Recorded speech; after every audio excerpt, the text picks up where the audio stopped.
a young perspective on hot-button issues around the world. This is The Hub. Hello and welcome to The Hub on CGTN. I'm Huang Jiyuan in Beijing. Throughout 2025, we've witnessed significant and profound global changes. Geopolitical instability has intensified. The impact of artificial intelligence is accelerating, and international labor markets continue to shift. At the same time, new waves of U.S. tariffs and rising protectionism are reshaping supply chains and global trade rules, and countries in the global south are increasingly joining forces to amplify their voices on the international stage. China, for its part, has been both a driver and a stabilizing force amid this turbulence, from deepening high-quality development at home to advocating for more inclusive global governance. As the world becomes more interconnected, yet more contested, China's approach to openness, growth, and multilateralism remains a major factor in reshaping regional and global outcomes. My colleague Mushahid Hussein Saeed sat down earlier with Professor Kishore Mahbubani, one of Asia's most respected thinkers, to get his take on the year's important events and developments and on what to look for in 2026. The professor, as always, has provided some thought-provoking insights into global affairs. Welcome to China, welcome to Beijing, and welcome to the CGTN studios, Professor Kishore Mahbubani. It's a great pleasure and privilege to welcome you and to have a chat with you on these issues. Let's start with your book first. And I've been reading that book, by the way, and it's a riveting review of what an amazing life that you've had so far. And I see it something in sync. Your life, the story of Singapore, the rise of Asia, as if the three of these separate but related events are synchronized. Let's hear what you have to say about your book. First of all, thank you, Senator Mushahid, for inviting me to your program. It's a great honor to be on your program. And thank you very much for mentioning that I'm here in Beijing to launch my memoirs, Living the Asian Century, the Chinese edition on Monday. And you're absolutely right that I'm very privileged that the story of my life, which, as you know, begins with the two chapters, first two chapters. From poverty to prosperity, if I may say so. But the first two chapters are called, first chapter 1 is called Born Poor. Chapter 2 is called Still Poor. So I experienced poverty, I think, for the first 20, 25 years of my life. And that was the typical third world condition in many countries. So as a child, I had to go on a special feeding program because I was technically undernourished. I lived in a house without a flush toilet. I, witnessed gangsters fighting on the street. So it was a very typical rough third world childhood. But in the course of my life, I've seen Singapore go from having a per capita income of $500 in 1965 when it became independent to now having a per capita income of $90,000, higher than the US and the UK. So it has been an amazing journey, which I think, as you know, has been replicated in many Asian countries. And therefore, I thought I should share my life story with my friends here in Asia and in the world. Meeting between President Xi Jinping and President Trump was very productive and which had a good outcome. You have been advising the West that the West should learn to live with a rising China. It seems that President Trump has followed your advice. So what's your take on this meeting between President Xi and President Trump? In the case of this meeting, took place between President Xi Jinping and President Donald Trump, this was the first time that they were meeting since President Donald Trump took office a second time. And as you know, it's taking place against a larger backdrop where there is obviously a major geopolitical contest going on between the United States and China. And that's what my book, As China Won, is about. And against the backdrop of this contest, against the backdrop of the rather painful tariffs that the Trump administration has put on China and other sanctions that they have put on China, this meeting could have turned out very badly. But amazingly, it turned out very well. And I think it was a great relief, not just for United States and China. It was a great relief for the whole world that you've seen at least a temporary stabilization of the U.S.-China relationship. Because if things go wrong between these two countries, and when they start imposing tariffs and sanctions, lots of other countries get caught in the crossfire. So when the crossfire stops, it's good for the other countries in the world and it's good for the world. And I would say both President Donald Trump and President Xi showed great statesmanship in this meeting, and they realized that the world was looking to them to come up with an agreement to have at least a temporary truce in all the measures taken against each other. So do you foresee the future trajectory of China-U.S. relations embarked on a constructive engagement, or perhaps it will still have that competitive edge? The United States has clearly made a major decision that it wants to remain as the number one power in the world. And that's what all number one powers want to do. But China, in its efforts to remove poverty, in an effort to improve the living standards of its people, in an effort to create the largest middle class in the world, has obviously generating a very large economy that will, at one point in time, overtake the U.S. economy. So, and throughout history, for 2,000 years, the world's number one power will always try to push down the world's number one emerging power. So the fact that the United States is trying to push down China is something you can expect. This is what history teaches us happens. But nonetheless, even though this contest is inevitable, you can still impose guardrails on this contest to make sure that the contest and competition continues within certain boundaries and doesn't go out of bounds.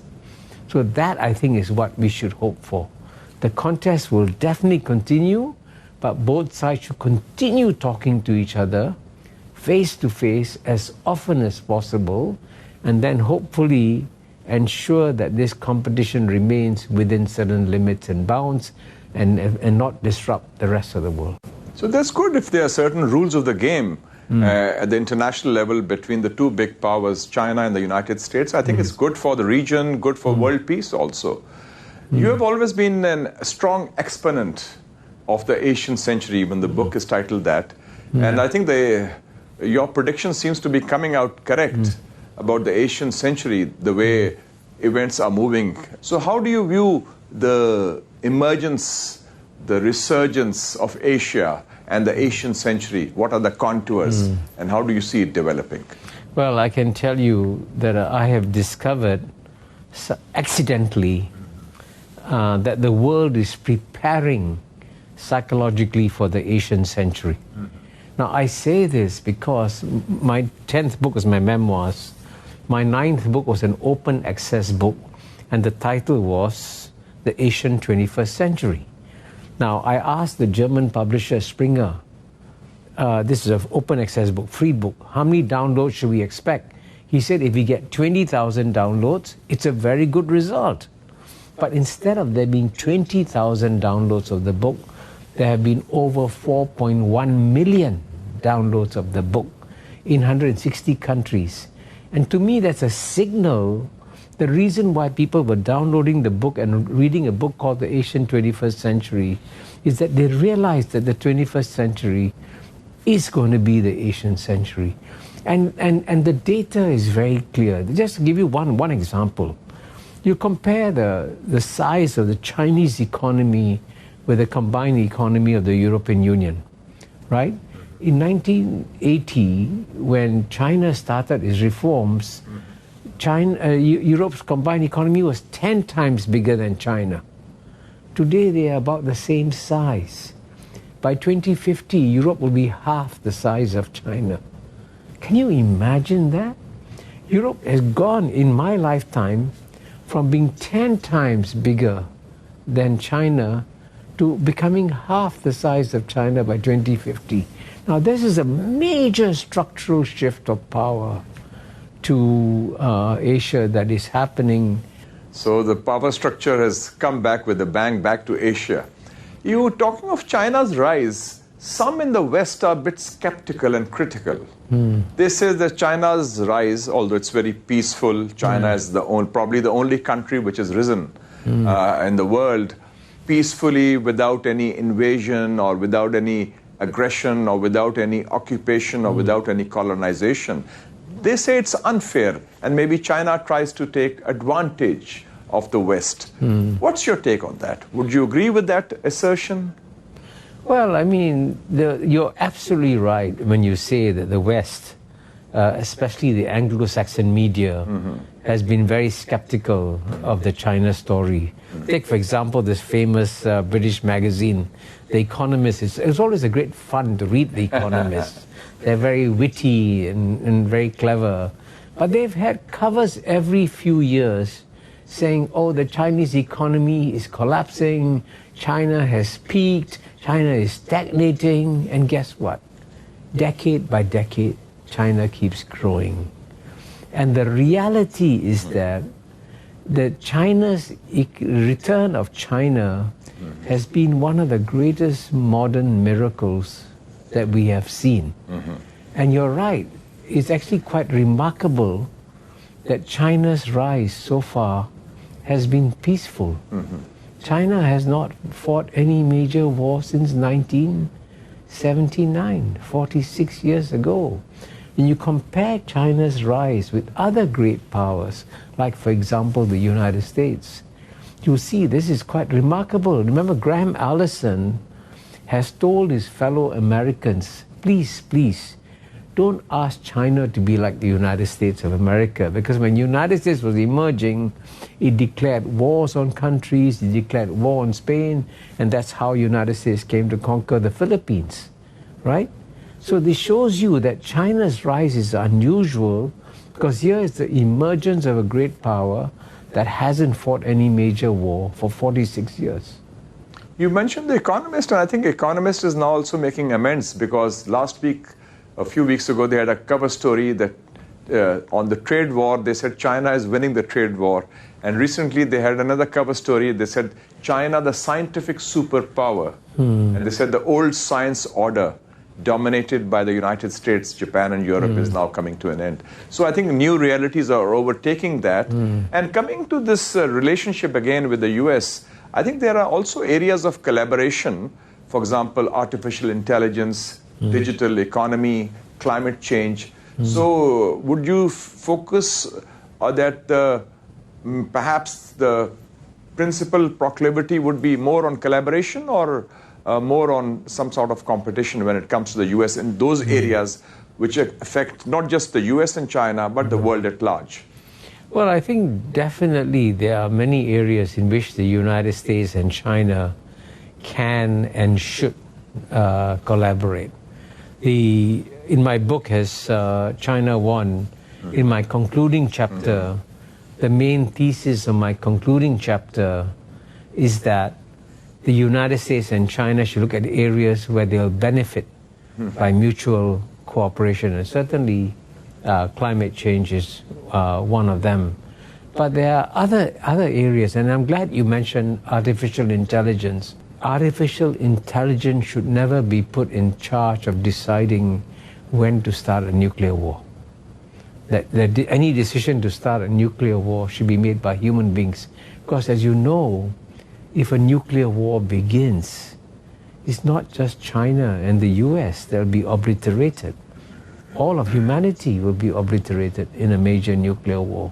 I think you're right, because President Trump also mentioned when he had the summit with President Xi Jinping that it's about G2 between China and the United States, which means that they have accepted that it's a multipolar world. And already his Secretary of State also mentioned that we are living in a multipolar world. So that's a good sign, a recognition of the new realities. And coming now to the China's own economy and economic development, China has unveiled the fifth, this 5-year plan. And some are in the West are already critical. They say it's strategic fatigue. The Chinese economy is slowing down. How do you see China's vision for future economic development and its strategy? Because that is, of course, part of what China is doing in terms of globalization, because China is the principal fuel that is pushing globalization forward. You're right. It's actually quite remarkable that China is still proceeding with 5-year plans. Because as you know, in the Reagan-Thatcher era, the West sort of fell in love with the idea that markets know best. And they ridicule all suggestions of economic planning, of 5-year plans, and so on and so forth. But now you can see very clearly that it was very wise of China to continue with its 5-year plans. And that's why China has achieved another miracle where its share of global manufacturing in the year 2000 was only 5%. In the year 2000, 25 years ago, it was only 5%. But by 2030, China's share of global manufacturing will be 45%. Now, future historians will be amazed. How did this happen? And one reason why this happened is because the Chinese went ahead with their 5-year plans and focused on developing what was important for them. And the other big decision that China made, which you referred to, was that at a time when some countries are retreating from globalization, China has decided not to retreat from globalization. And I think that's very positive for the world. I was in Davos in January 2017 when President Xi Jinping spoke, and he said that China hesitated, but in the end decided to plunge into the ocean of globalization. China struggled to swim, China drank water, but after that it became stronger. So the fact that China is persisting with globalization is, I think, a very positive development for the world, because that's what the world needs today. And also, I remember the famous speech of President Xi Jinping in Davos in January 2017, where he said that anybody who opposes globalization is like a person in a dark room, locked up. Yeah. So that focus is clear. Some also are critical in the West about China's economic planning. They say that it deters vitality, innovation, although we have seen the example of DeepSeek, how they have done it in artificial intelligence. So how do you view China's own economic decision-making, and especially what do you think is the need for structural reforms in China in terms of economic development? I think I have just flown to Beijing after spending a few days in Shenzhen and Zhuhai. And during my stay there, I also met some young people who had launched some startups. And the idea that China is not innovative is absolutely crazy. China couldn't have increased its share of global manufacturing from 5% to 45% without having incredible amount of innovation, certainly in manufacturing. And so I was, for example, when I was in Zhuhai, I went to visit probably the world's largest air conditioning factory run by a company called GREE, G-R-E-E. It's amazing. It's shocking. So it's an amazing transformation that shows how much innovation there is in China. That's why the President Xi has also been focusing on what he calls high-quality development, and that's necessary for maintaining and sustaining economic growth. And there's also this aspect of how it's not just China developing, it's, as President Xi said very rightly in his speech, walking with China means walking with opportunities, and investing in China means investing in the future. So in that context, when we talk of China's planning and China's development, some people also fear there is a threat that it's a threat to the existing order. In your view, is that concern or criticism justified? Or how do you view China's development at home being inextricably intertwined with the globalization and development abroad? Well, I think it's good for China to go for high quality development, which is what you mentioned. Because, I mean, in my book, Has China Won, in chapter 7, I describe one reason why the United States is today a troubled society is because it has become a plutocracy. And, you know, it was people like Paul Volcker, Martin Wolf, Joe Stiglitz who have described the United States as a plutocracy. And in a plutocracy, the economy grows, but the benefits only go to the top 1%, 10%, and the bottom 50% don't benefit at all from the growth and development. Now that's low quality development because the people are not benefiting. So if high quality development means that you actually share the benefits with everyone and people benefit from it, that's a very positive thing. And for China to innovate and grow its industries also means that then it can share its technology with the rest of the world too. Certainly in the global south would appreciate getting more access to Chinese technology too. So high quality development will benefit China and will benefit the global south too. And recently President Xi Jinping launched the Global Governance Initiative. Of course, there have been other initiatives also, but how do you see China shaping global governance through its development planning?